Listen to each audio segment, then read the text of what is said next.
Hey everyone, and welcome back for another deep dive with me. You know, today we're going to be looking at something a little bit different. It's a topic that hits close to home for a lot of people, I think. We're going to be talking about the challenges that fathers face during divorce and custody battles. Yeah, and we're really going to try to get beyond just like the surface level stuff here. We've got these two really interesting sources we're going to be diving into. One is a master's thesis that kind of explores those like systemic issues surrounding fathers' rights. Yeah. And the other is this really powerful personal diary from a father who's fighting to stay connected with his daughters. Yeah, and it's called Don't Mention the Daughters' Names, which Mhm. like right away, that title, it grabs you. There's so much like implied in that title. Right.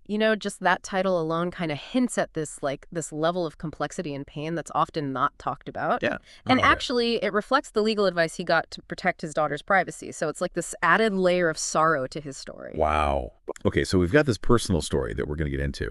But first, I want to kind of set the stage a little bit with the research. Uh, the thesis, Experiencing Divorce Through a Father's Perspective. And, it's not just some dry academic paper. It Right. actually brings up this pattern that I think even people who maybe have been through divorce might not fully realize. Yeah, and it directly argues that the system that's designed to create fairness can actually sometimes unintentionally end up making fathers feel like they're starting from a disadvantage. Oh. There's this like underlying assumption that mothers are just naturally the primary caregivers, and that can lead to a real power imbalance. So you're saying it's not just like individual cases being unfair, Right. but like the system itself is kind of set up in a way that makes it hard for fathers to be heard. Exactly. Right. And it goes even further and talks about how that impacts fathers emotionally. Oh. They often feel lost, unsupported, like their voices don't matter. And it's not even just about losing their partner, it's about losing their role as a father, Right. which is a huge part of their identity. Yeah. Yeah. And that's where B's diary comes in. He actually like lives this and he writes about it in such a like raw and honest way. He starts off talking about how, things were pretty good. He was super involved with his 3 daughters. Right. Even took on more of the childcare because his job was more flexible. And he even mentions that he felt like his daughters were actually more attached to him than to their mother, Really? which is a detail that becomes really important later. Wow. Yeah. So he's got this, this good thing going. Yeah. And then all of a sudden he describes his wife's behavior kind of shifting. And out of nowhere, she's asking for a divorce. Right. He's totally blindsided, just reeling from the shock. Yeah. And to make things worse, he starts to suspect that maybe there's some infidelity involved. Oh, wow. Yeah. And this is where that systemic bias we were talking about just kicks in. He talks about feeling totally overwhelmed by the legal process, like he's being bombarded with all this stuff. Yeah. And he even starts to feel like his ex-wife is manipulating things and making false accusations, Right. which makes this really hostile environment for him and, of course, his daughters. Right. And that's exactly what he describes. It's like he's dealing with this awful situation. Yeah. And then the system itself is working against him. Seriously. Yeah. So he's trying to figure out, what to do emotionally. He's devastated. And then he feels like the system itself is not on his side. That's exactly it. That's crazy. And it gets worse. He starts talking about how his scheduled visits with his daughters are constantly being interfered with, Oh, no. making it almost impossible for him to see them regularly. Like how, what do you mean by interfered with? Give me an example. Well, he gives a bunch of examples, right? Yeah. He talks about his ex-wife using all these excuses, sudden illnesses, last-minute trips, even like manipulating the daughters through their cell phones to make them not want to see him. So it's not just logistical difficulties. It sounds like she's actually trying to hurt his relationship with his daughters. Exactly. And that brings us to this concept of parental alienation. Parental alienation. Yeah, it's a big theme in both the thesis and the diary. It's basically when one parent tries to turn a child against the other parent. And it can be intentional or unintentional, but either way, it can have these terrible long-term consequences. Wow. So we've got the system making it hard for fathers. And then on top of that, you've got this potential manipulation happening. That sounds like a nightmare. It is for a lot of fathers, and Bay's diary really shows us how this can unfold in real life. Wow. There's this one entry that really stuck with me. He talks about taking his daughter to the doctor because she had a high fever and his ex-wife wasn't available. Yeah, like any responsible parent would do. Right, but later that night, he gets a call from the police. accusing him of withholding medication from his daughter. Oh, my God. Apparently, his ex-wife twisted the story and made him look like the bad guy. Are you serious? So not only is he being kept away from his daughters, now he's being falsely accused? Yeah. That's insane. And that really shows the power imbalance that fathers often face. Like, their actions are scrutinized way more harshly, Yeah. and the things they do to care for their kids can be used against them. It's like they're damned if they do and damned if they don't. Exactly. Wow. And this keeps happening throughout the diary. He talks about being denied access to school events, his gifts being rejected, and anytime he tries to communicate, he's blocked. Jeez. It's a really grim picture of what a lot of fathers go through just trying to stay in touch with their kids after a divorce. This is so much heavier than I thought it would be. Yeah. And we're just getting started. I mean, it's so frustrating to hear about how B is being treated. Yeah. But, as we're going through all of this, I keep thinking about the kids. Right. They're the ones who are stuck in the middle of this whole mess. Yeah. And it's heartbreaking to think about, what kind of impact this could have on them long term. Absolutely. And the thesis actually cites a bunch of studies showing that children who go through parental alienation can end up with all sorts of emotional and psychological problems. Yeah. Like, we're talking about low self-esteem, anxiety, depression, even problems forming healthy relationships later in life. So it's not just B losing his relationship with his daughters. Right. It's about them potentially being messed up for life because of this. That's the really sad truth about parental alienation. Right. And B's diary actually gives us these little glimpses of how that can happen. He talks about noticing changes in his daughter's behavior, Really? especially with his youngest. She seemed to get more distant and even hostile towards him.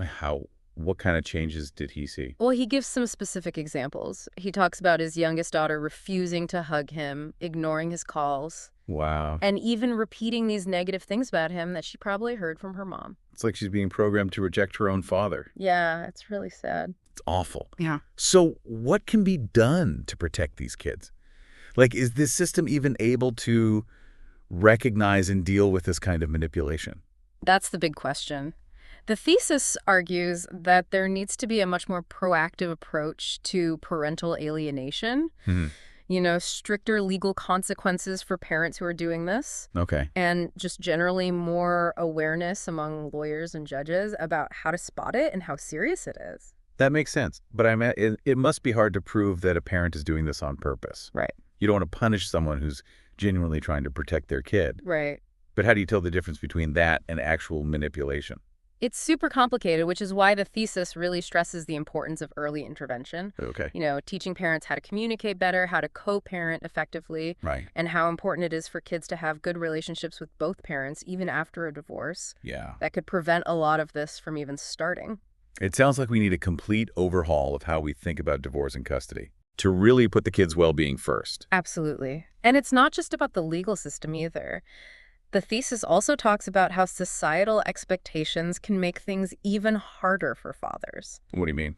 Well, there's this pressure on men to just suck it up and not show their emotions. Right. Especially when they're going through something as painful as divorce. Yeah. And then that can make them feel like they can't be vulnerable or ask for help, which just makes everything worse. And B talks about that in his diary, right? He does. He mentions several times that he kept his feelings bottled up Yeah. because he was afraid that if he showed any weakness, it would be used against him in court. Oh, wow. He even says that he thought about suicide at one point, Oh, geez. which is just devastating. It shows how deep his despair was. Yeah. It's a reminder that fathers need support too, Yeah. just like mothers do. They need places where they can express their emotions without feeling judged. Yeah, for sure. So how do we create those spaces? How do we change those expectations? Well, it starts with education and awareness. Okay. We need to make it normal for fathers to have feelings, to experience pain, just like anyone else. Yeah. We have to get rid of those outdated ideas that say men can't be vulnerable. It's not weak to have feelings. Right. And on a practical level, the thesis talks about getting fathers more involved in social work interventions, Yeah. making family therapy more inclusive Okay. so that it addresses the specific challenges that fathers face. That makes sense because it seems like the system often doesn't even consider the father's perspective. Right. B.A. talks about how the social workers and lawyers he dealt with were basically useless. Yeah, they didn't listen to him at all. Yeah, he felt judged, unheard. Yeah. Like the system completely failed him and his family. And that's the real tragedy here. Yeah. It's not just about individual cases being unfair. Right. It's about this systemic lack of understanding and empathy that just makes divorce even worse for everyone involved. Okay, so we've talked about the emotional toll on Yeah. fathers, the potential damage to the kids, Right. and how the system is kind of broken. Mm-hmm. But I'm curious, does B's diary offer any hope at all? Were there any good moments in his story? You know, even though there's so much heartbreak, Yeah. there are these beautiful moments where you can really see how much B loves his daughters. Oh, that's nice. Yeah, he really treasures the little time he gets to spend with them. Yeah. And finds joy in simple things like taking them to the Christmas market or reading them bedtime stories. It's like those moments become even more special because they're so rare. Exactly. Yeah. And those moments are so important for both B and his daughters. Right. They remind us that even when things are really tough, Yeah. that parent-child bond can still be strong. That's good. Yeah. But as the diary goes on, those happy moments seem to happen less and less, right?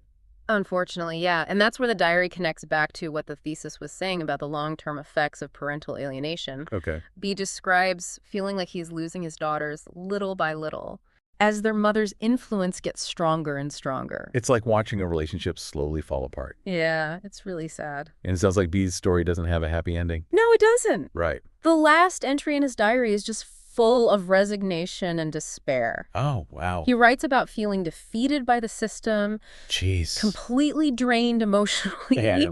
and basically resigned to the fact that he may never have a real relationship with his daughters again. Wow, that's heavy. B's story is just so powerful. Yeah. It's a testament to how strong a father's love can be, Right. but also a really sad example of how the system can fail people. Mm-hmm. It shows that we need to do better, advocate for change, Yeah. create a system that's more fair and compassionate for families going through divorce. Absolutely. And while B's experience is really tragic, Yeah. it can also be a catalyst for change Mm, by bringing these issues to light. yeah. We can work towards a future where fathers are given the support and respect they deserve, and where kids' best interests are truly put first. His story reminds us that divorce is about more than just splitting up stuff and figuring out custody arrangements. Right. It's about real people and real emotions. Yeah. And we need to make sure we're doing everything we can to protect the kids caught in the middle. Absolutely. We need a totally new way of thinking about divorce and family law. Yeah. Instead of these adversarial models, Yeah. we need to move towards more collaborative approaches Yeah. that focus on the child Right. and recognize that both parents are important.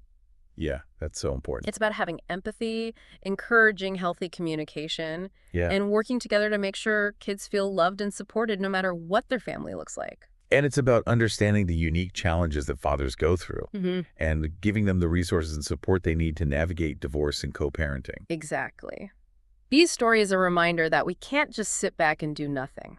Right. We have to keep pushing for change, advocating for better policies, Right. and having these conversations to create a fairer system for all families. Because ultimately it's about the kids. Yes. Making sure they have the best chance to thrive. Yeah, Even when their parents are going through a divorce. absolutely. That's what we should all be fighting for. It's interesting, going through all of this with the systemic issues and hearing B's story, it kind of makes me think about the role of storytelling.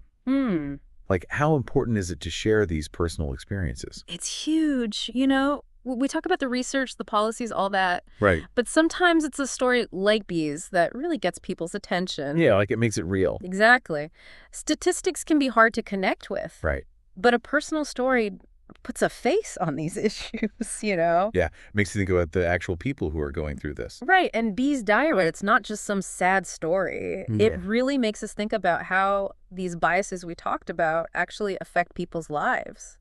How parental alienation can tear families apart, and how the system can fail the people it's supposed to be helping. It's like he's giving a voice to the people who are often silenced. Exactly. The thesis talked about how fathers often feel dismissed, Right. like no one's listening to them, Yeah. and B's diary lets them be heard. It reminds us that this isn't just about laws and policies. It's about real people with real feelings. Exactly. And relationships that are being destroyed. Yeah. So as we wrap up this deep dive, I guess I'm left with this question. What can we actually do about all of this? It feels so overwhelming. Like, these are huge systemic issues. Right. Can we as individuals even make a difference? It's easy to feel that way, but I think there are things we can do. Like what? Well, first, we can educate ourselves, read that thesis, learn about parental alienation, understand the laws. Okay. Knowledge is power, right? Yeah, I guess so. And once we know more, we can start conversations, talk to our friends and family, share what we've learned. Yeah, people talking about it. Right. Awareness is the first step to change. We can also support organizations that are working on these issues. There are groups fighting for fathers' rights, promoting shared parenting, Yeah. pushing for legal reforms. And Right. even in our own lives, we can make a difference. No. Check in on a friend who's going through a divorce, offer support to a single dad. Yeah. Even just be more mindful of the language we use when we talk about these things. Small things can make a difference. Exactly. Yeah. The more we talk about this, the more we challenge those stereotypes that hurt families. It's about creating a culture of empathy and understanding, Yeah. where fathers feel supported, kids are listened to, Right. and families can go through divorce in a way that's healthier for everyone. Absolutely. And Bee's story is a reminder of how bad things can get. Yeah. But it also shows the power of love and resilience. Yeah. Even when things are really tough, that bond between a father and his kids can survive. So as we go forward from this deep dive, I hope Exactly. everyone listening will think about divorce differently. Look past the headlines. Listen to the voices that are often silenced and fight for change. Bee's story is heartbreaking, It is. but it can inspire us to create a better system for all families. Absolutely. Thanks for joining us for this deep dive. Yeah, thanks for having me, Amy.